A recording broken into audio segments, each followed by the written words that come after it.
Nous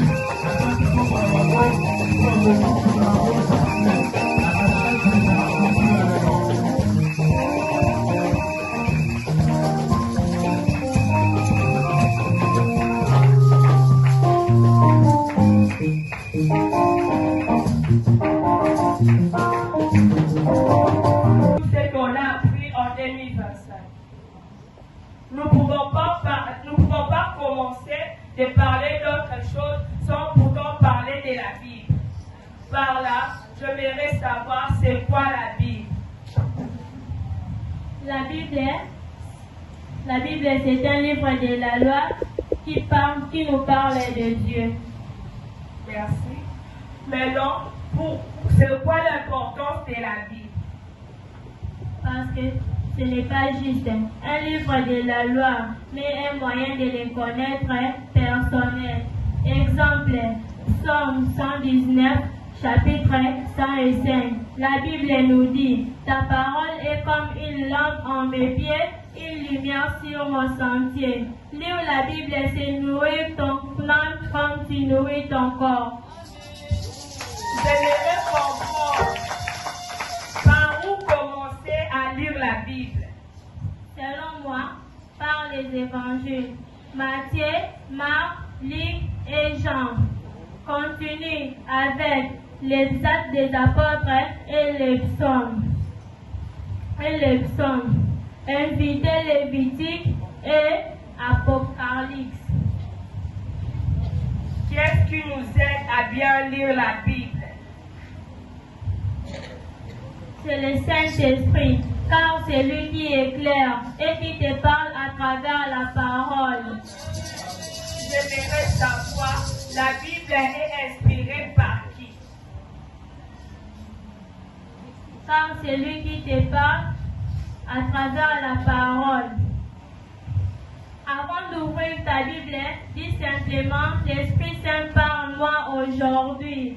Sans lui, la Bible reste un test, en vie lui, elle devait une révélation.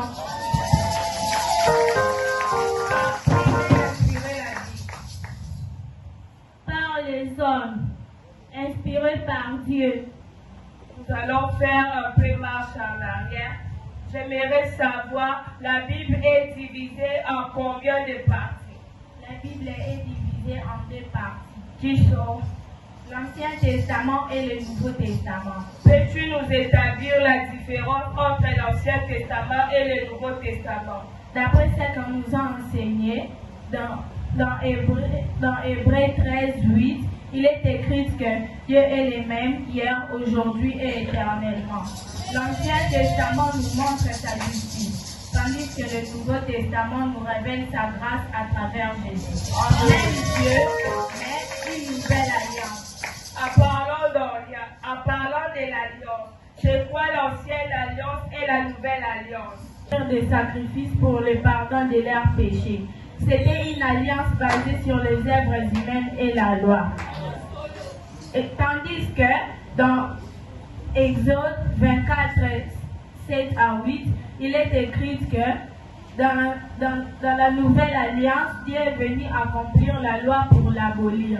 Exemple comme Matthieu 5, 17, il est écrit qu'il est devenu le sacrifice parfait une fois pour toutes. Dans Hébreux 10 à 10, il est écrit que plus besoin de sang des animaux, car son sang a tout accompli. Tu peux nous expliquer la loi à la grâce? Dans l'Ancien Testament disait, fais cela et tu vivras. Tandis que le Nouveau Testament dit, crois en moi et tu vivras. Ce n'est plus une relation d'effort, ce n'est plus une religion d'effort, mais une relation de la loi. J'aimerais savoir, pourquoi lire encore l'Ancien Testament? Parce qu'il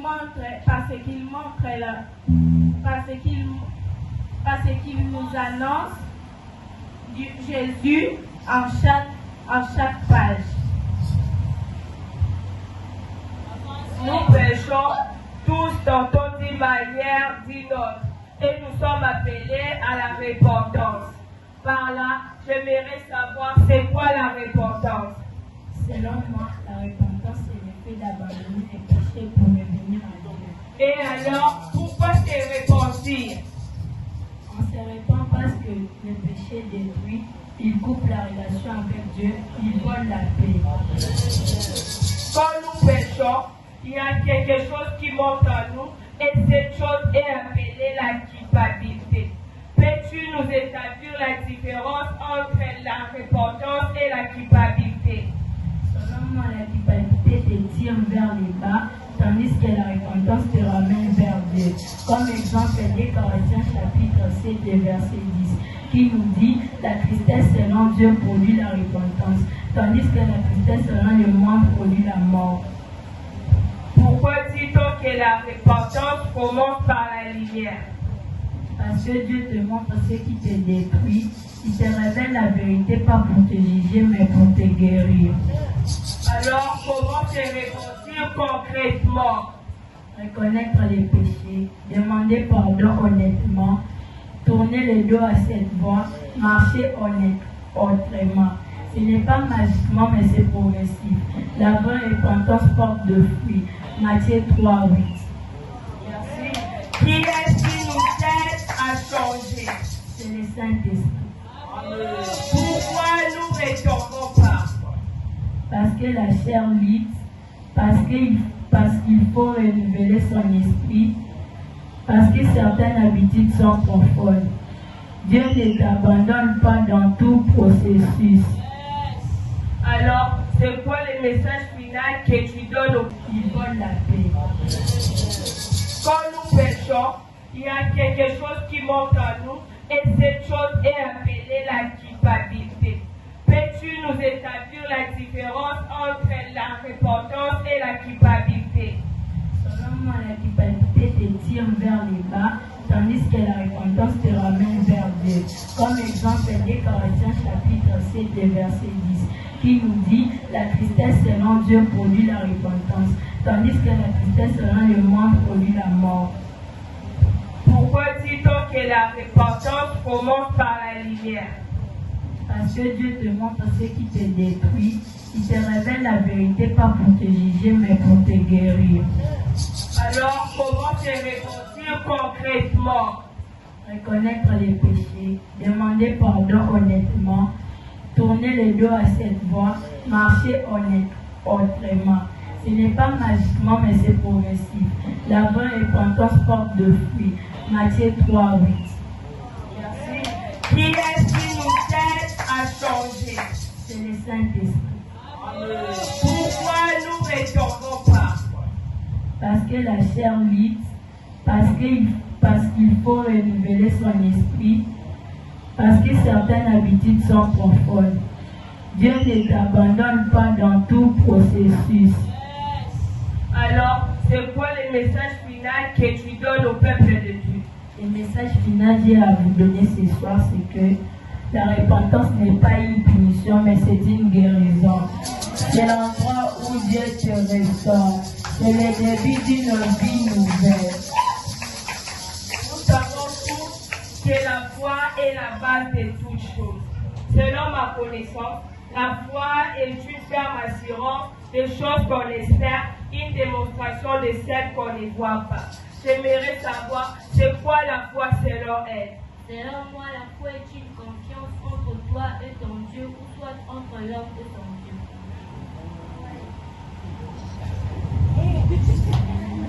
Pourquoi dit-on que sans la foi, on ne peut pas plaire à Dieu? Parce que Dieu ne cherche pas de performance, mais de cœur qui nous font confiance. Et la foi est la base de notre relation avec nous.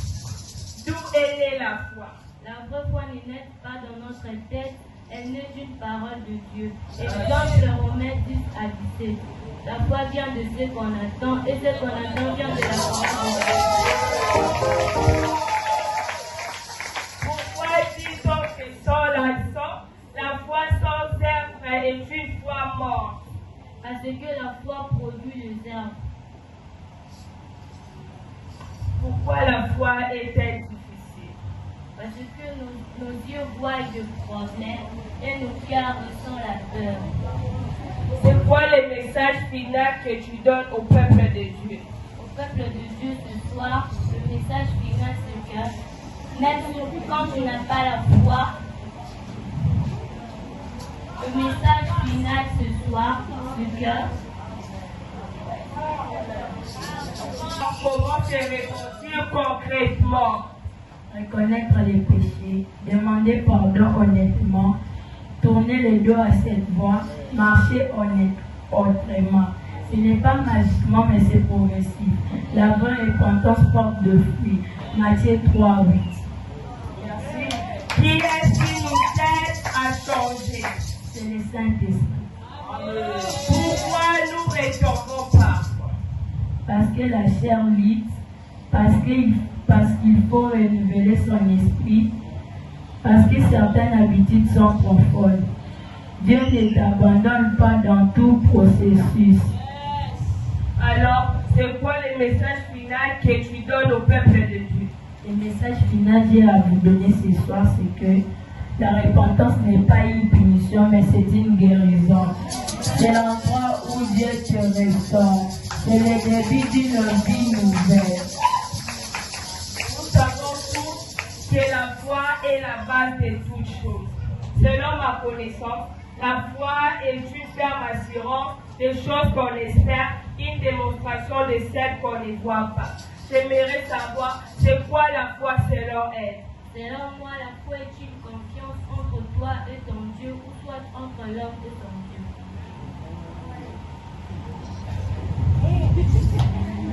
Pourquoi dit-on que sans la foi, on ne peut pas plaire à Dieu? Parce que Dieu ne cherche pas de performance, mais de cœur qui nous font confiance.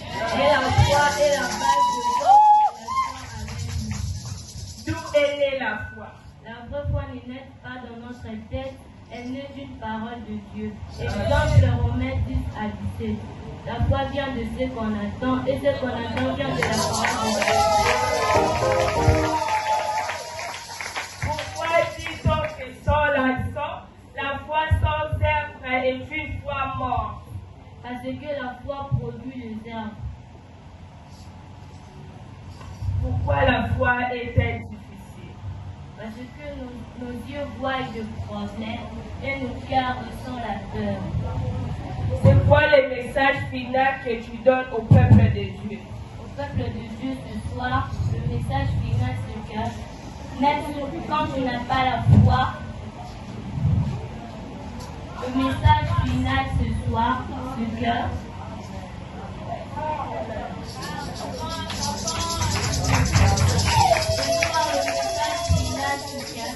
même si ça ne marche pas, ayez la foi toujours.